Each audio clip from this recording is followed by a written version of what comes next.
Well, Lords, I want to reflect for a moment on the impossibility of achieving the economic growth our country needs when the family-owned businesses, which are some of our most innovative, entrepreneurial and successful enterprises, will be hobbled.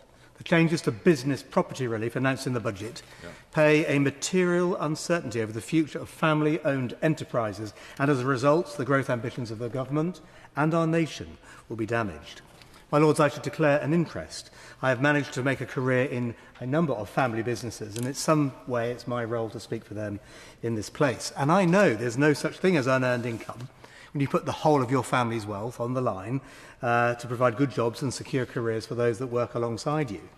Family businesses have the eye to the long-term thinking that builds generational wealth in our islands. They spend money locally, they enjoy the services of local employees for decades, and those sort of businesses comprise nearly 90% of all firms in our nation, employ 14 million people, 51% of all private sector employment, and they represent the spirit of enterprise and aspiration that we see in trading estates that surround every market town. These are the people who pay their taxes on honest profits.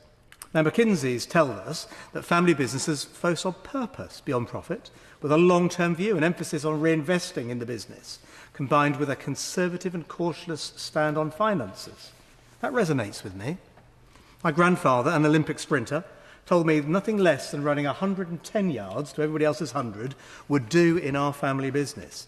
So I've combined his hunger for business and my strong work ethic to stand beside loyal friends who have worked alongside our shareholder families for over 40 years. And nothing pleased me more recently than the son of one of our long-term employees joined us in business, Curtis.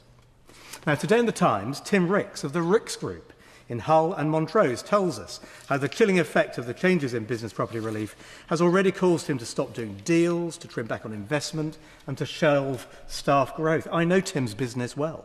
His family has built it up over 6 generations. It's a shining example of what patient capital can achieve. But, my Lords, he warns that enterprises crafted over generations can be easily dispersed and lost. And Labour's budget plans carelessly and recklessly place businesses like his in danger.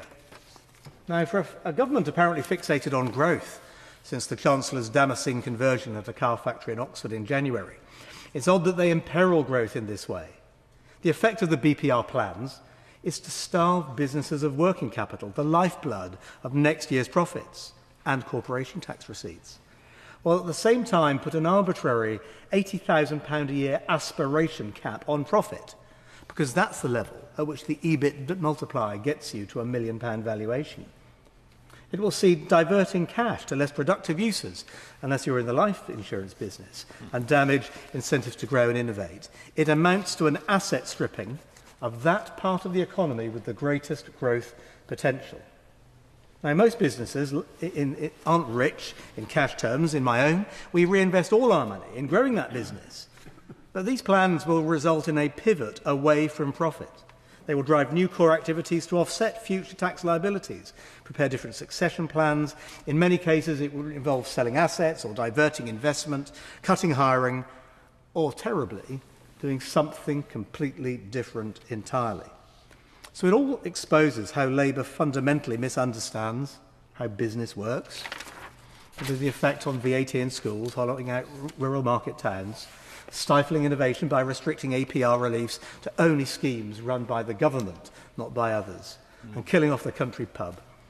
At its heart, we see that Labour doesn't understand the relationship between the profit and loss and the balance sheet, between revenue and capital, and that today's working capital drives tomorrow's profit. So Labour is just money, and we'll have that. History will show that the plans laid out in the budget will slowly start to strangle private businesses and instead show a preference for large debt-fueled corporations that reshore profit and taxes elsewhere. It is generational investment, long-term thinking and, yes, business property relief that has helped private business make Britain the world's 6th largest economy in GDP terms. My Lords, BPR isn't a loophole, it's a feature. Britain is already poorer as a result of this budget, but damaging the bedrock of family businesses will impoverish us even further by killing the geese that lay the golden eggs.